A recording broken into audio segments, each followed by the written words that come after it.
Hey everyone, greetings from Saúl and Emil. We're here today with Matthew Hodgson from Matrix, the founder of the Matrix project, and we're very excited to have him for our, this new experiment that we're doing with podcasting to the Jitsi crowds. We're very honored to have Matthew as our first guest, here. We are hoping to have some pretty nice discussions today. We'll see where the conversation takes us. Matthew, welcome. Very happy to have you here. Yeah, awesome. Thank you so much, guys, for having me on. Really looking forward to catching up, and conversations with both of you are always really fun, and it's been quite a while since we've had the opportunity. So I think that kind of capturing one of these on the fly as a podcast is a brilliant idea. Thank you for saying that, and definitely we're very excited about that as well. So let's start with a little bit of a history on your thinking. Can you tell us a little bit how and why you launched into the Matrix effort? Why does Matrix exist, and why have you been wasting 7 years and counting on building this great white tower? Okay, so Matrix began in 2014, but to understand why we created a new communication protocol for secure decentralized communication, it's probably worthwhile understanding what we were doing before. Because since 2003 or so getting on for 20 years, we were doing SIP. That's funny, because we started 2003 as well. So, and it also, there was a lot of wandering in the desert on our side as well. Yeah, no, honestly, we feel like we've been kind of fellow travelers on slightly different paths. I hadn't discovered SIP yet, so I think I discovered it a couple of years later. Well, it's probably no bad thing. In fact, we actually technically started off on IAX, the old asterisk interchange protocol, before we abandoned IAX because it multiplexes the signaling and the media on the same stream. And who's we at that point? Because you were with another company, with another team at that point? Yeah, so I ran the VoIP function for this little company in West London called MX Telecom. And for many years, we were building, first of all, a SIP soft switch using the reciprocate C++ stack, which was a horizontally scalable carrier-grade soft switch. And it had gateways through to H323 and to PSTN, E1 cards. What else do we have? H324M, so circuit switch video calling for interactive two-way video on 3G UMTS phones back before the crazy smartphones we have today. Oh my God. How old were you back then? Me? I guess this was straight out of university. So in 2003, I'd have been like 23 or something. Right.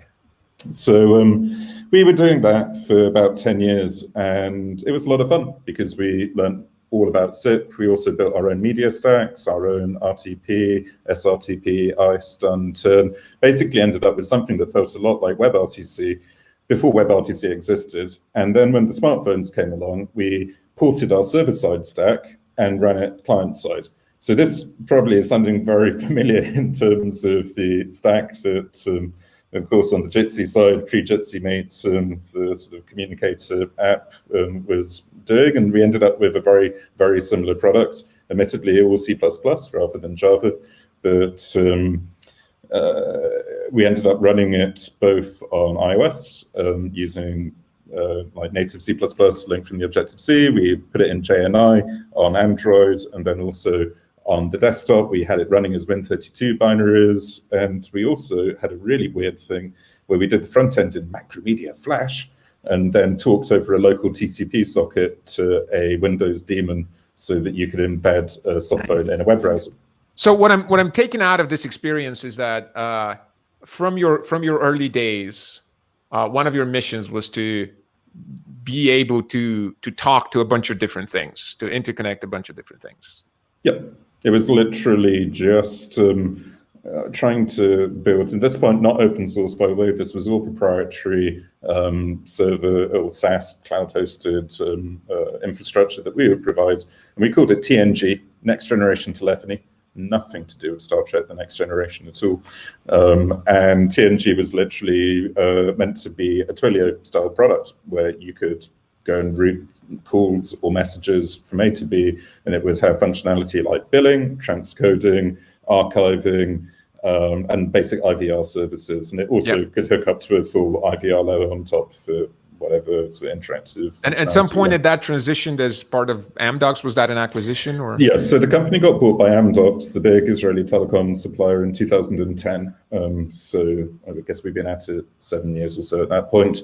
Rather amusingly, they bought the company for its SMS connectivity. And that was the main thing that the company as a whole was doing. I was kind of off on the side with this little rogue band of VoIP hackers going and doing all the SIP and subsequently XMPP stuff as well. And Amdocs didn't really know what to do with us because they kind of accidentally bought a VoIP dev team, which they kind of got for free. So your team was not at all responsible for SMS. You weren't doing that at all. No. You were just sitting there on the sidelines, and you were trying to find yourself a new compatibility with the new employer. We were meant to be building the thing to replace SMS, frankly, both business-wise and technology-wise.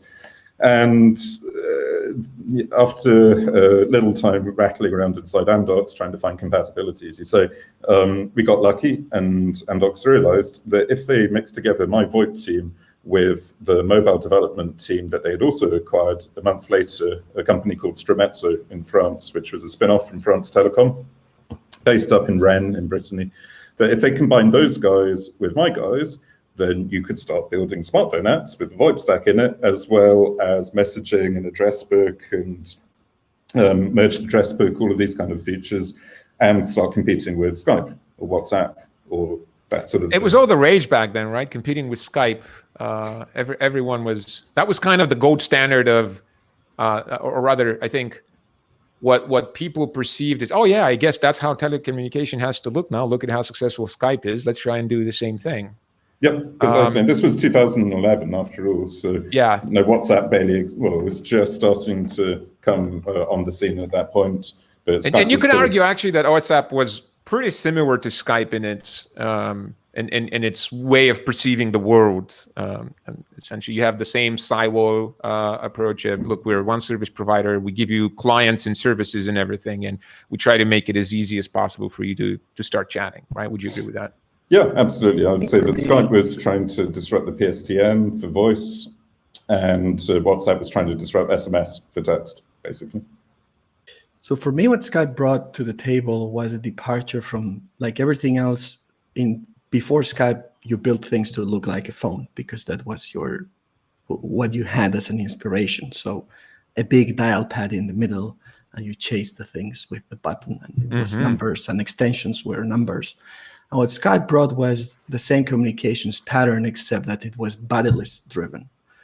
And then it was what driven? Sorry, buddy list driven. So you had your buddy list, and then these were people, and it was names. And then it was also, I think, it was using presence in the way that it was kind of originally envisioned by the people like the XMPP crowd and the SIP crowd. So it's like, oh, you set your availability and you do this and you do that. And then when the likes of WhatsApp came in, well, presence is in the toilet right now because everybody is available at all times, which is... Yeah, that's not really the WhatsApp, right? That was just a matter of... We actually became available all the time. It's not just that your present state changed. Your personality changed because now we walk around with these connectors to the internet all the time, and we are available all the time. It is true. I mean, the one thing, for example, one of the things that WhatsApp didn't have day one, but they added later was the double tick, I believe. So the read receipts. And I think that further cemented these like eagerness to say, when is my reply coming? I just texted you. I see 2 ticks. It means your phone has it. And many people struggle with that. Yeah. Indeed. Yeah. So I think those things are innovations in their own right because they do match a little bit of how we communicate today. But the WhatsApp model came in my mind, in a very similar way to how Skype, to what Skype already had settled, which is like, we're now going to not use phone numbers. It's going to be more like names or user and domain, except it ended up being names.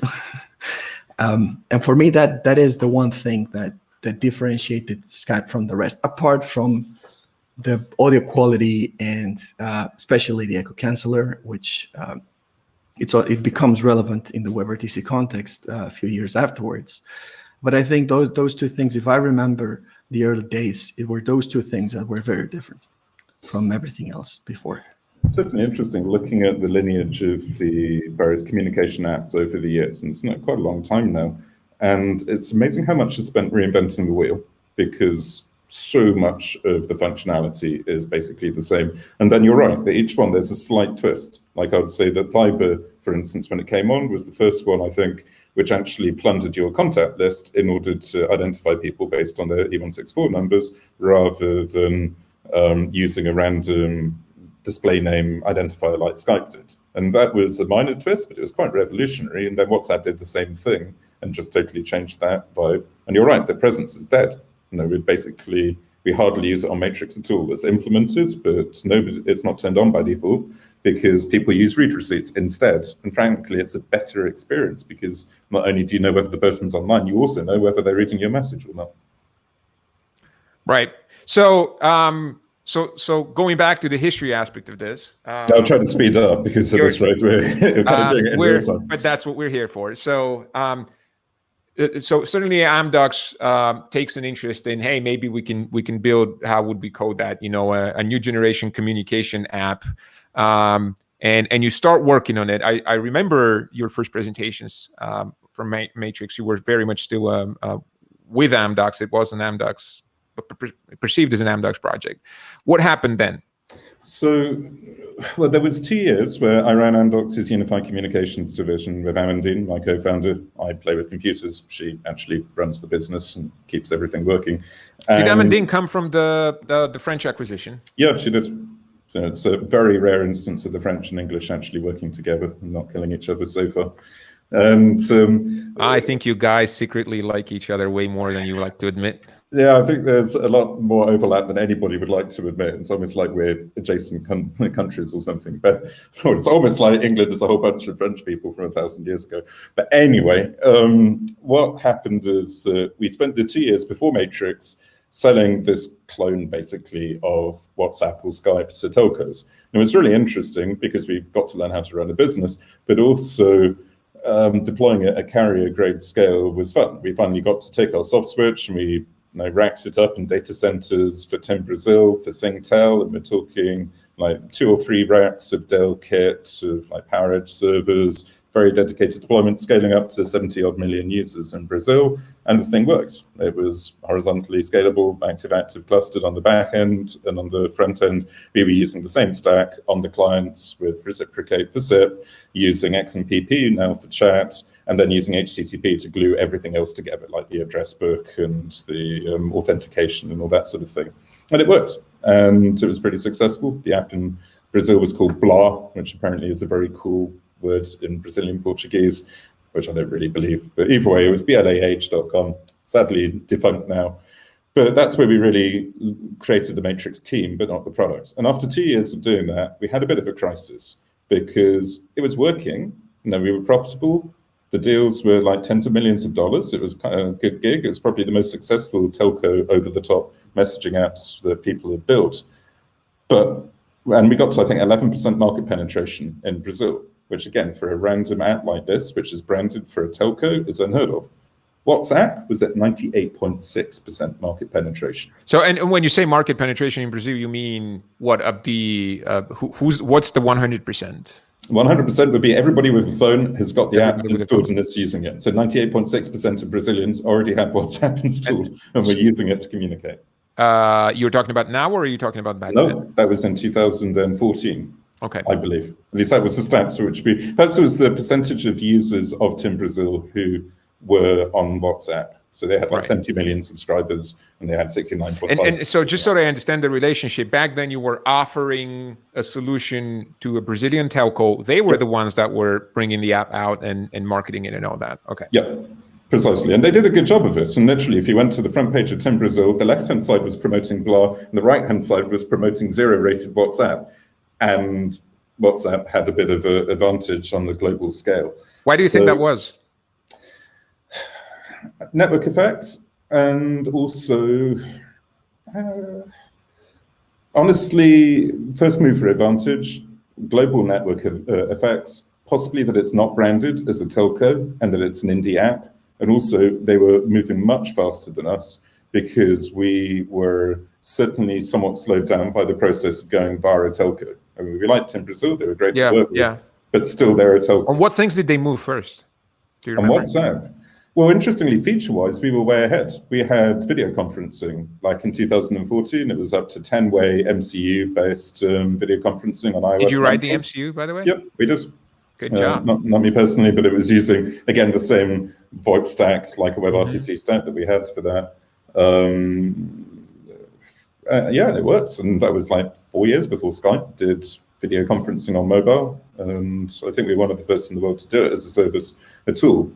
But it just didn't have the network effects that WhatsApp had already. But so on which things were they moving faster? I'm trying to think now. I mean, this is 7 years ago. It was probably, well, it's more that having shipped the initial app with the feature set that we had, there obviously needed to be constant evolution and iteration on it to keep it up to speed. Whereas a typical telco customer at the time, and possibly even now, views an app as a thing that you buy. It's like buying a soft switch or buying a network switch or a base station. You know, you go and, if you're a telco, you go and buy your 4G network from Ericsson, and you bought it and it's done. And in 10 years, you buy a 5G network. And they were thinking of it in the same way. Whereas obviously WhatsApp was just constantly doing little incremental improvements, nothing massive, but I don't know, it might have been captioned images, I think came out at about that time, or the ability to bundle images into a set. And obviously we could have done that too, but the velocity and the agility when selling to a telco is very different to if you're just doing it as a startup, like WhatsApp were doing it at the time. And so we reckoned that we needed to change something massively if we were ever going to displace Facebook and WhatsApp. And that's where Matrix came from. It was basically the experience of 10 years of doing SIP and XMPP and all these other protocols, and saying, if none of that had existed, and if you're just sitting on the internet today, what would you design a universal communication protocol to look like? And there would be some really obvious things. You'd just use HTTP because every developer in the world knows how to use curl, knows how to use a web browser. They like Twilio. Why should it be someone like Twilio who has monopoly on easy-to-use HTTP APIs to do communication? Why isn't there an open standard for doing that? So let me unpack a little bit what you're saying, because we're starting from this telco essentially having a competitor for WhatsApp. And you talked about your frustrations of, it's hard to try and outpace WhatsApp when you have to deal with the added complexity of a telco. Now, so you go, well, let's try to do this alone. And then you think, okay, let's reimagine everything from the ground up, which is also an interesting question. Like, why did you feel that everything needed reimagining from the ground up? Why didn't you just start over from what you already had and started a cloud service over it? And then you said something else that was interesting. I'll probably just add that to the question, because your next thing, as you are reimagining things from the ground up, and you immediately go to what matters for developers, which is interesting that you would think that. Why do you believe that the developers here are those who have to be satisfied? You're obviously thinking about an ecosystem. You're not thinking anymore about the siloed approach. And I'm curious what took you there as well. So I guess it is the same question. I guess this is the fundamental thing. Why build a protocol and an open network rather than yet another silo? And the realization was that even at that point, WhatsApp was getting towards 1 billion users, and they already have massive critical mass. So how are you going to go up against an incumbent like that? The only way to do it is to glue other people together, to go and create a kind of rebellion alliance of loosely, basically to look at the long tail of everybody else. I mean, it's one way to do it, right? Because there were other ways to do it. WhatsApp did get outpaced by a bunch of other things. But it is one way to do it. I agree with you. So you're thinking, okay, our way would be, that would be our differentiator. We're not going to be a silo, and we're going to make it an open platform. And I'm curious, was that an answer to the question, how do we differentiate ourselves? Or was there something deeper in you that was driving you in that direction? You're right. There is also an ideological, or dare I say religious aspect to this, because I guess the bet that we have been playing on is that in the long term, you can build a more exciting and more successful and more creative and transformative thing if you do it in an open ecosystem rather than as a silo. As a silo, you can get rich quick. You can capture 100 million users and sell yourself not once but twice to eBay and Microsoft if you're Skype. However, it screws everybody else over. It deprives the rest of the species, whether they are end users or developers, from there being an open environment where they can be creative and build on an open platform. So none of this would be happening if the internet didn't exist as an open platform that is unencumbered, that is neutral, that everybody can build on. And we have the same thing on the web. And the web obviously was intended to be a read-write dynamic platform in the original sort of incarnation from Tim Berners-Lee at CERN. And the problem is that it got too successful too quickly. People realized it was so easy to throw up little bits of HTML in notepad.exe and put it on GeoCities and Angelfire, and suddenly everybody starts using the web for that, and all of the standards and HTTP and HTML get focused on hypertext documents and web apps, and things like the read-write real-time comms bit of it just get forgotten. It kind of gets into the backwater of DAV and more recently ActivityPub, and it's all very, very secondary to the original vision that it was going to be this universal layer for exchanging data. So Matrix is very much an ideological attempt to fix that balance before it's too late and finally add the missing open communication layer for the open web so that there is just a standard way to store and publish and subscribe to real-time data. And it's important to understand it's not message passing, it's not like XMPP, it's not like SMTP. If anything, it's a lot more like Usenet and NNTP, the idea that you've got a big distributed data store, which happens to be conversation data, which anybody can publish any kind of real-time stuff into and subscribe to. And that might be VoIP signaling, it might be instant messaging, it might be IoT, it might be file transfers, it might be file systems. It's just real-time data. So we see it as very much trying to fix this dystopia that we've got into, where all of the comms that people use day to day are trapped in these silos from Facebook and Google and other big ad companies, and instead re-empower Joe Public to have self-determination and control over their comms. And they can pick which service provider to use, they can run it themselves, or in a peer-to-peer world, they can even just run it themselves inside the phone without even realizing that they're participating in the network. So I'd like to understand your opinion on this, because you're talking about this as you perceive the current situation in the world to be a dystopian one, a broken one, and you believe that you're enabling a better one. Is that fair, or do you believe that at the end of the day everyone should end up using something Matrix based? Or do you think that there are users who would need what Matrix has to offer as a communications platform, and there's a bunch of people who would be fine with Signal and Telegram and all these things? So we're not trying to get everybody in the world to natively talk Matrix. Why not? Why not? If you said that the other thing is dystopian, what place is there for it? Why are you not trying to get everyone in? We want to have the option to use it, and also we want to be able to bridge through to people who are otherwise trapped. So you could natively be using Slack or Discord or Teams or whatever, but the fact that there is an open fabric that you can link the conversation to and participate with people within that wider network is good enough for us. So it's very much not trying to just bulldoze away all of these silos and have everybody sitting on top of Matrix. Who do you expect would be better off in a silo, and who do you expect would be better off with Matrix? So this is an interesting debate, one that I've had publicly with Moxie at Signal, because a good example of the benefit of a silo in the case of Signal is that there is one server run by one guy, basically, and he optimizes it for privacy at all possible costs. And if, and very big if, he is completely incorruptible and trustworthy and has done an impeccable job of managing that server, then it's going to be a safer solution than having 76,000 random sysadmins running their own servers, which is what happens in Matrix. And some of them are not professional sysadmins. I'm sure many Matrix servers on the public internet today are wide open security disasters, and therefore ends up being less secure than if you put all of your eggs in one basket. So it's a trade-off between privacy, hopefully, theoretically, and freedom on the matrix side of things. So that would be one example of the benefit of a silo approach. I still think it's a dystopia, because if I worked at some nation-state security agency and I wanted to wreak havoc, I know which secure messenger I would go put all of my effort trying to compromise.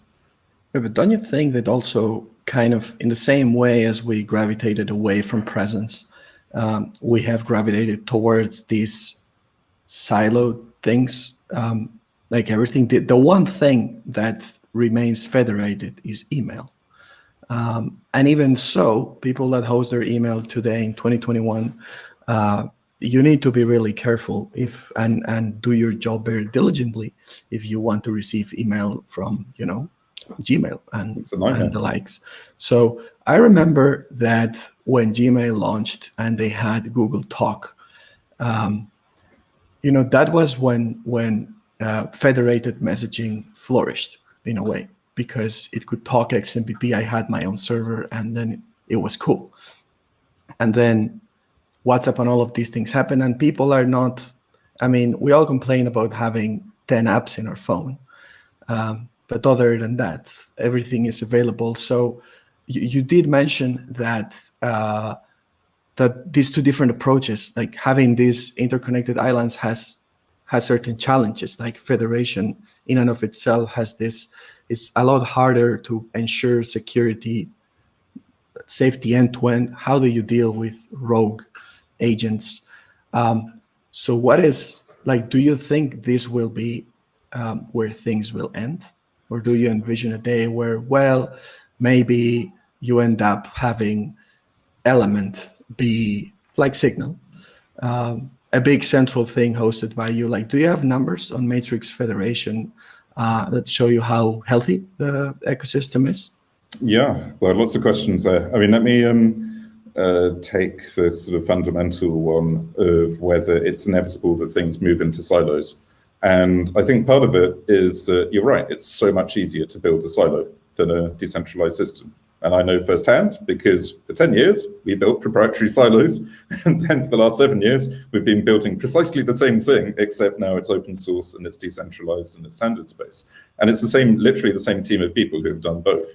And I would say it's about 6 to 10 times more effort to make it work in a Byzantine fault-tolerant, decentralized, open federated manner than if you're just doing it as a centralized product.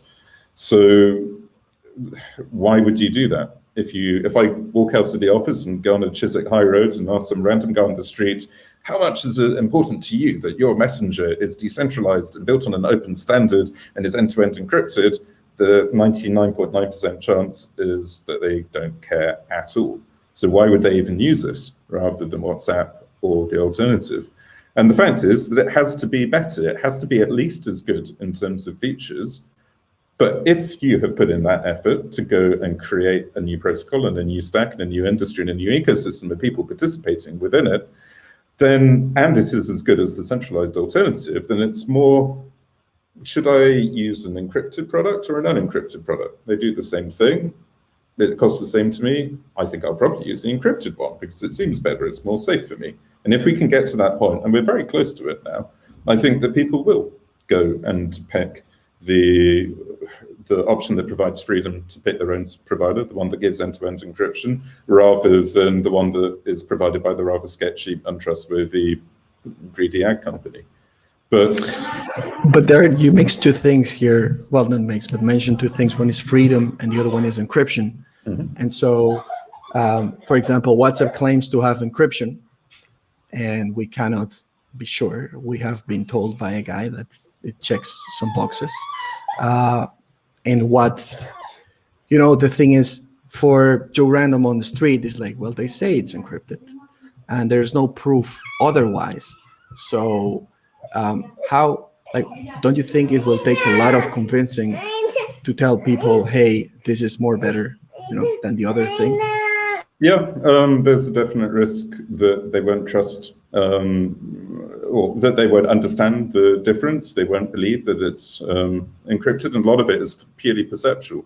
A lot of signals time is spent doing PR, frankly. I open up a copy of Wired on any given day, and the chances of Moxie being there looking cool and telling everybody how important encryption is pretty high.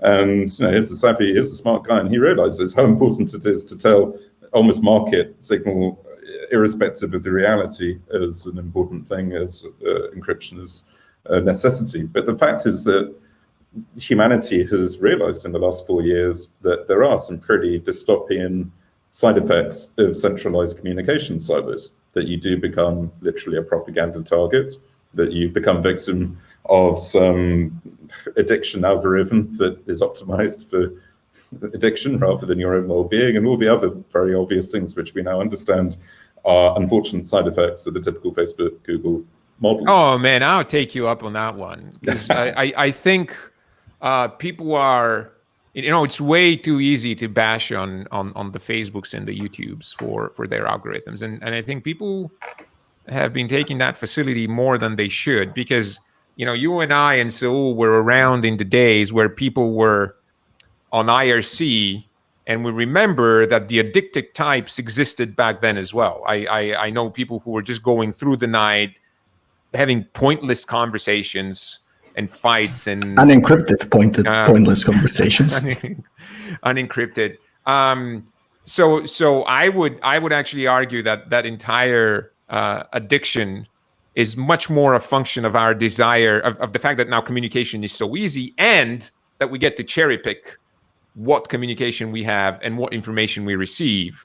And I would posit that the algorithms here are probably helping, but only so much. So I totally agree that humans are addictive animals, and speaking as a not very reformed IRC addict, nowadays completely card-carrying matrix addicts,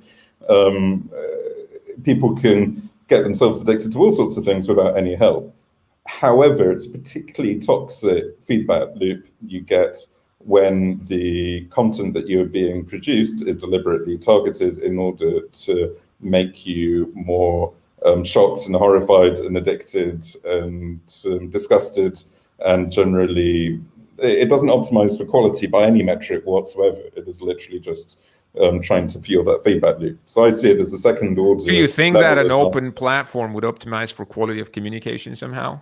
It has to, otherwise it collapses. Now, this was the real eye-opener that we had in about 2016 on Matrix, that we got the decentralized comms working relatively well. I thought, no, this works.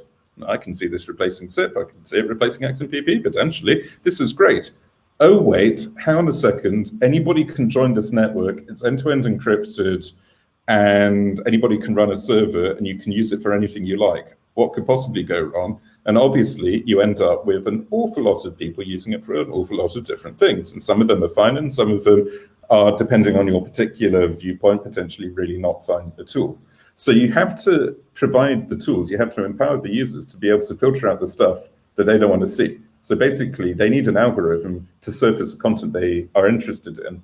But you cannot do a centralized, or you could do, and you'd be straight back at the centralized approach. But you can't really have a centralized reputation system that goes and feeds these sort of, that goes and does the filtering for you. Instead, you have to embrace the moral relativism here. It's a subjective thing. One guy's terrorist is going to be another guy's freedom fighter. One guy's adult imagery is another guy's illegal porn. It's not up to, we as Matrix can't in any way make those kind of judgment calls. And so we actually have to solve this problem for real and provide the tools for the users to figure out themselves. I actually think that is exactly what creates the addictivity in the echo chambers, letting the users choose for themselves. So, and essentially that's what the algorithms at Facebook and YouTube do as well. They try to encourage you, but ultimately they don't force you into anything. If you compare that to how you were getting your information 20 years ago, a broad set of information was just broadcast upon you. And it doesn't matter whether you care about the state of the cows in Brittany, you're going to hear about it.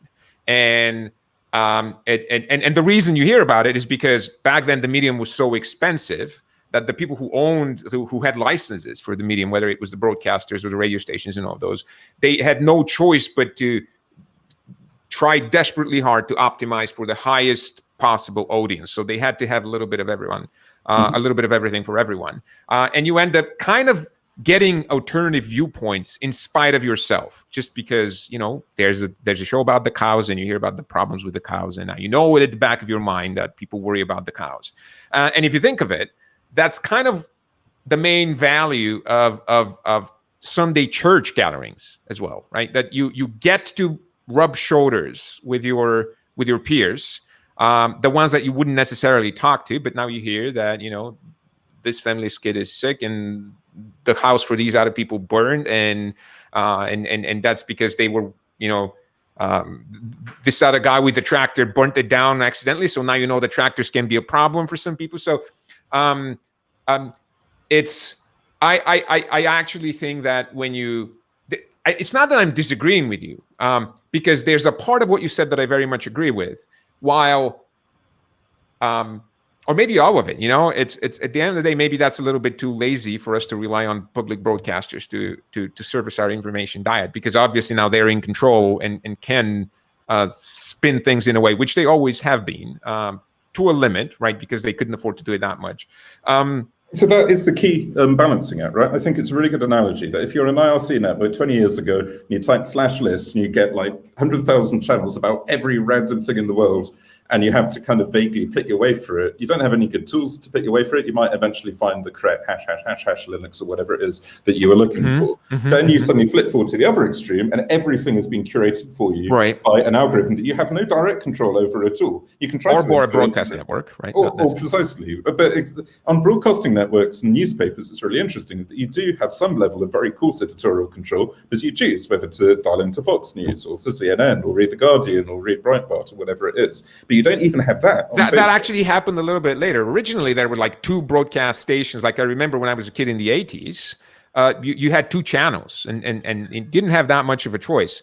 And I agree that we've been traveling toward the world of today. You know, the minute that you had cable, and then 2 operators became 20 or 200, we started traveling toward the world of today, which is where you have, you know, maybe 2 billion possible information sources. But in the newspaper world, you've almost, unless you're in a dictatorship where the government is deliberately suppressing the media sort of range, there's always been at least 2 contradictory viewpoints from like the 1600s. And before that, it's almost who do you go to in the village to get a point of view? Do you talk to that elder or that elder, and they're going to tell you the left wing or the right wing kind of viewpoint or whatever? Whereas on a Facebook world, that you just don't have that. There is one algorithm that has been curated for you based on the things which you seem to be interested in, and you just can't change the viewpoint. There isn't. I would. Again, I'm not convinced at all that the algorithm is what really determines here. But essentially what we're arguing about is, do people get their information bytes because primarily they're served to them by algorithms, or is it primarily because they seek out, you know, I want to see what Alexandria Ocasio-Cortez said next, or what Ben Shapiro said next, or and they just go and seek out the same sources again and again. I'm sure that the algorithms play a role. It's a second order effect, I agree, on top of the fundamental one of what people were looking for in the first place. But I guess we see a responsibility with Matrix to try to let people literally create their own algorithms and also visualize what their algorithm is doing and saying, hey, we're showing you this AOC post because you keep stalking her Twitter feed, or by the way, we're showing you this Trump thing and 99% of the world might disagree with what this says, but we're showing it to you anyway. By the way, do you want to even visualize your algorithm? And we've been playing around with WebGL and doing kind of map-based visualizations of the communities which exist in the public matrix network, obviously not looking at any private metadata, but just looking at the public room that's out there. And you can literally do cluster analysis to draw big blue continents and big red continents. And you can put a pin in the map and say, right now, your viewpoint is here. And by the way, do you want to see what happens to the room list if you go and move it over here? And no, I could, if I screen share right now, we'd be able to see. Yes, go for it. Let me just go and quickly pull up a thing called Sarah Lee, and which hopefully is online. It's a clone of Twitter that we built on top of Matrix. I'll just have to find it. And what it has in it is the ability to literally curate your own algorithms as an experiment, so that you basically subscribe to reputation feeds, which are rooms in Matrix, i.e. pub subtopics in Matrix. And they have like this user, this room, this server, this community is plus 100, minus 100. And it's entirely up to you which ones to subscribe to. You can then blend them together to different percentages, and then you can republish that. And a bit like Pandora playlists allow you to go and subscribe to different music tastes and then kind of recommend. But Matt, is this the way that people are supposed to be using Matrix today? I mean, I understand that the protocol you folks built accommodates many different use cases, but the one we sort of start talking about is more like chat, right? So and rooms, and in that kind of environment, you definitely are in charge of the data you receive, because you go to a room to hear about something. So this other thing is a little bit of a slight twist on that, right? It's a more of a Twitter-like kind of thing. So is this the main use case for people today? Or it was very specifically the room list on matrix.org was the first starting point here, because at the moment it feels like an IRC channel list. It's got, I think, 60,000 rooms in it, and it is everything from hentai to maths to games to all sorts of different things, and it's just totally unusable. And we wanted to allow people to kind of curate it and say, hi, I'm interested in the Linux stuff, and can you get rid of the NSFW stuff, or whatever it might happen to be. But it becomes even more, so let me just show my screen. I'll show my whole screen for expedience. If in a kind of Twittery style microblogging context, so hopefully you can see here my Sarah Leon client. And here I've subscribed to hash evil on dendrite.matrix.org. And this was a room, if I say that I like NSFW, I like this. So it turns out that some of these things I can adjust the levels on to literally gray them out. So let me go to, say, this post here. And it's a threaded set of conversations. It happens that it's done via Matrix, but it's got the same kind of semantics as a Hacker News style thing or a Twitter style thing. And if I go into here and I say, hey, I don't want to see evil stuff. I don't know if I have any evil users here. Let me find a better test thing quickly. Oh, it's going to take ages because none of it's cached. Okay, here's Bob from Twin Peaks, if anybody knows Twin Peaks. And Bob is pretty unambiguously evil. And I might go... That's not Bob, actually. No, it's not, isn't it? It's the dancing man, or whatever it's called. Right. We also have Bob in here somewhere. Bob, wow, Bob. Sorry, I get confused by the captions being Bob. Do we actually have Bob in here? No, it's just the dancing man. But either way, you get the idea that you can subscribe to different views, and then you can go and say, I dislike evil, therefore I want to fade him out. And stuff which is sent from the Bob user will now be faded out, etc. It's a very, very simple way of doing it, but the logical extension beyond this is to literally have that map, a 2D rather than a 1D set of metrics where you can go and position yourself. And this has been live, actually, for about 2 years now on the Matrix network. We use it for synchronizing bands and other reputation data. It's used by Mozilla on their server. It's used by us on ours. And you can subscribe to the various reputation lists of people who basically were kicked off our servers because they were jerks. And if you want to go and inherit our rule set or blend it with someone else's rule set, it's basically allowing you to start to curate a relative view of the world. And I'm sure there are people who use it to kick me out and kick the Matrix team out too. You know, there's two aspects to this. One of them excites me and the other one doesn't excite me at all. The one that doesn't excite me is that it means more work, because I now have to go and you know, understand these concepts and tweak them and keep them in mind and maybe readjust them. And I don't know how much I would like to do that. Now, the part that excites me is about it is not so much about what's happening and what has to happen in the work that I have to do. It's about the work that someone doesn't have to do. What I mean by this is, you know, in the early 2000s, I'd say I was, you know, a diehard fan of federation, as Peter St. Andre would say, you know, federate or die. Of course, you know, what else would you do?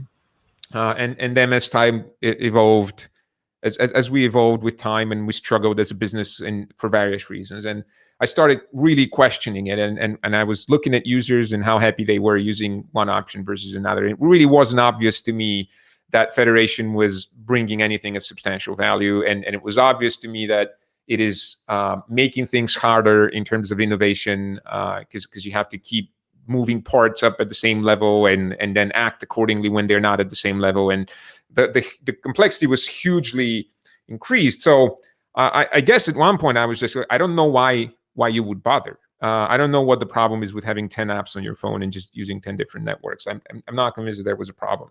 And interestingly enough, what brought federation in as a necessary thing was, it's kind of what you were saying about compromising Moxie in Signal.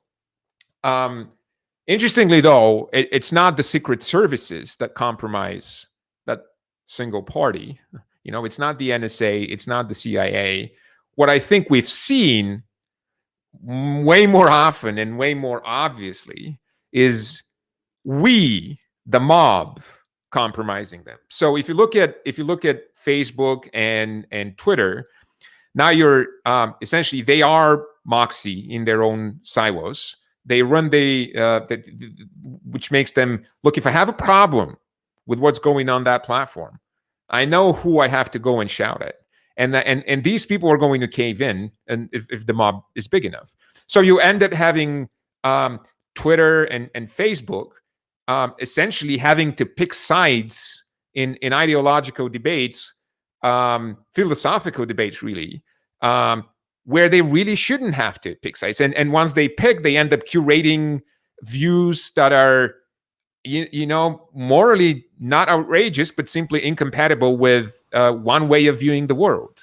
And it's inevitable. I think that, as you said, as long as you have that single party to compromise, sooner or later, they're going to have to pick a side. And what excites me about what you're showing is that when we say that the network provider is no longer the person responsible for these things, when they wash their hands out of it, when we say that you're responsible for that, we're saying that the network provider isn't.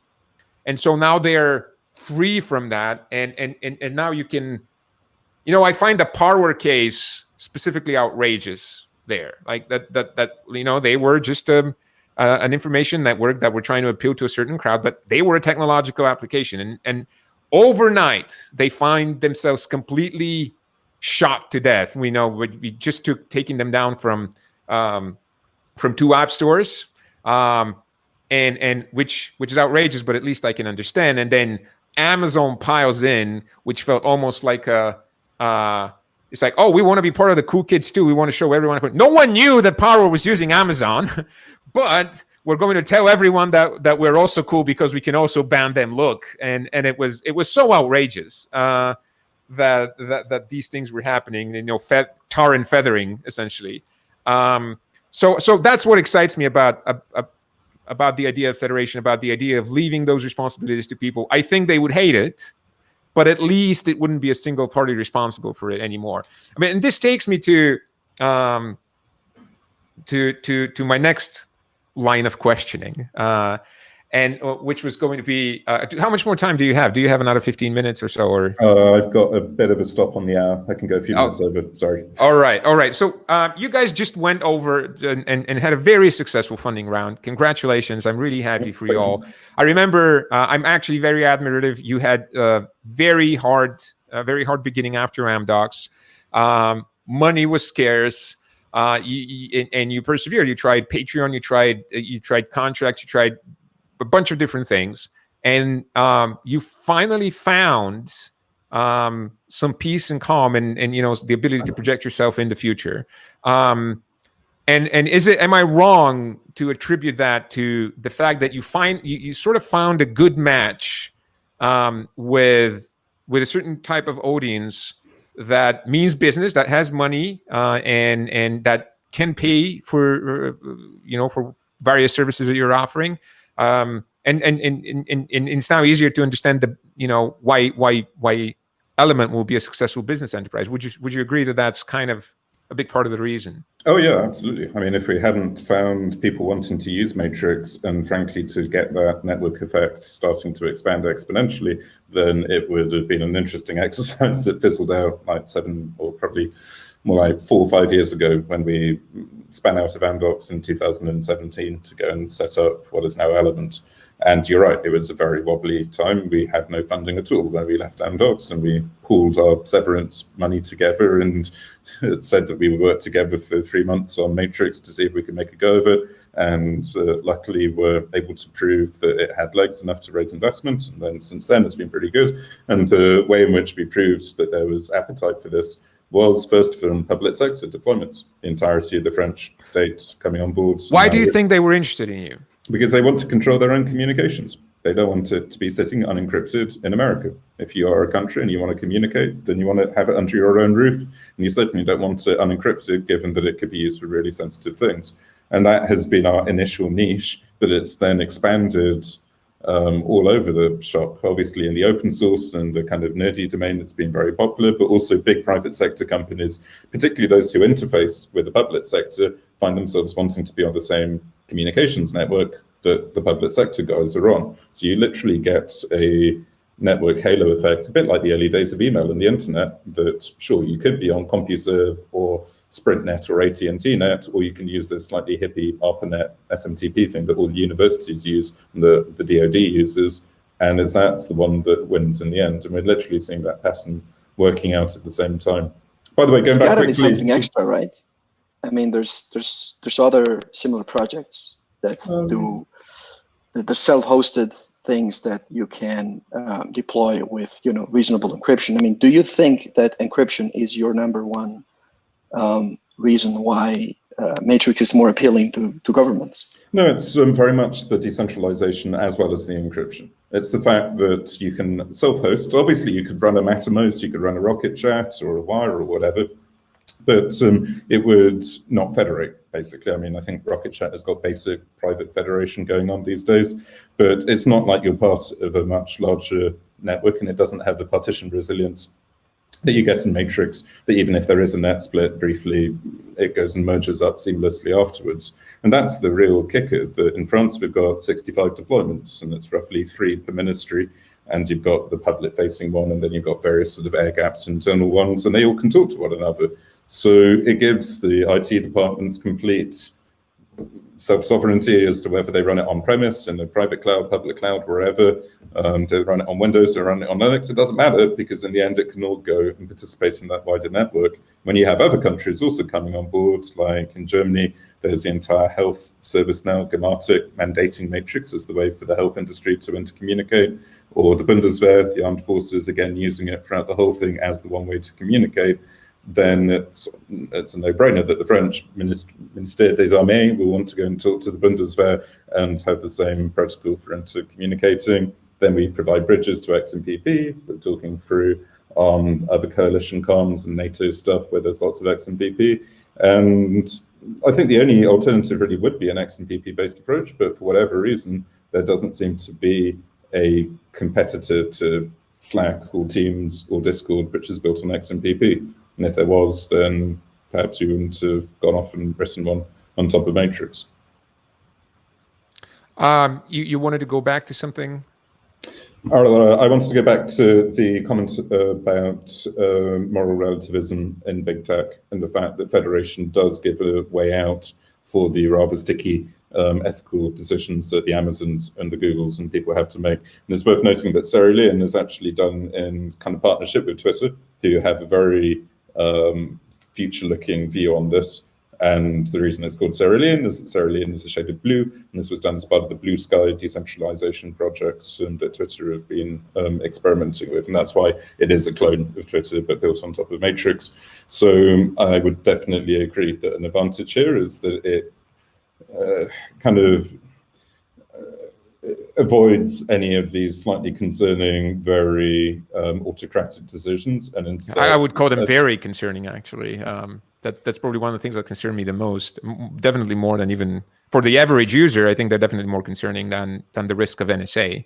for example. Yep. And so we're just trying to provide tools to let people basically make up their own minds, much as they do in the real world. There's nobody in the real world forcing you to read The Guardian rather than The Sun or whatever. And likewise, this is giving the same kind of flexibility for the users to decide which team they want to go on, and hope that the good ones, for your definition of good, win.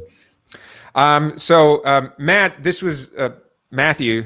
This was awesome, and I actually think that we could spend another hour, and we're going to try and set that up to see if you have availability.